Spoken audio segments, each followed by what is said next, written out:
কিয়ামতের মাঠে মৃত্যুকে জবাই করে দেওয়া হবে। এটাও হাদিসে এসেছে।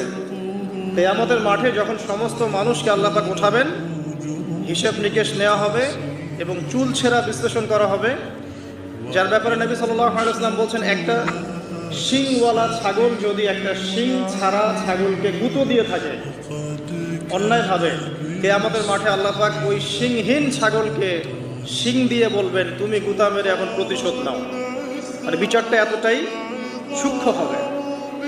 এরপর আল্লাহ পাক মৃত্যুকে হাজির করবেন একটা প্রাণীর রূপে, একটা পশু বা একটা প্রাণীর রূপে মৃত্যুকে ডেকে আনা হবে এবং একে জবাই করে দেওয়া হবে। মানে মৃত্যুকেও মৃত্যুবরণ করতে হবে।